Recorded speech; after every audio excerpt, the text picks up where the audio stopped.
طالبان کا جب حادثہ ہوا ہے میں نے یہ کہا تھا کہ میری طرف سے لکھ لیجئے کہ بدترین شکست ہو جائے گی.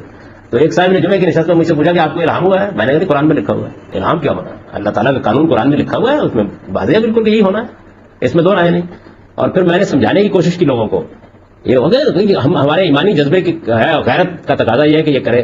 بالکل واضح طور پر سمجھ لیجیے کہ صورتیں تین ہوتی ہیں. دشمن کی اور آپ کی طاقت اس طرح کی ہے کہ آپ کو فتح کا یقین ہے, اگر آپ لڑ جائیں فتح کا یقین ہے. مجھے بتائیے کہ جو آدمی اس موقع پر لڑے گا اس سے بڑا احمق کوئی نہیں. میں بھی ہوگا لڑ جاؤں گا. دوسری صورت کیا ہوتی ہے؟ فتح اور شکست دونوں کا برابر امکان ہے. یہ موقع ہے جس میں ایمانی جذبے پر بھروسہ کر کے لڑ جانا چاہیے, اس لیے کہ اللہ مدد کرے گا. شکست یقینی ہے. جو لیڈر اس موقع کے اوپر لوگوں کو لڑاتا ہے وہ خودکشی کا مجرم قرار پائے. انبیاء علیہ السلام نے بالکل یہی طریقہ کیا. اس طرح کے موقع پر اپنی قوم کو بچاتے ہیں. خالد بن ولید کا سب سے بڑا کارنامہ یہ سمجھا جاتا ہے کہ خاص موقع پر وہ اپنے لشکر کو نکال کر لے آئے. پچھلے 200 سال سے یقینی شکست سے دوچار ہیں ہم ہر بار کے.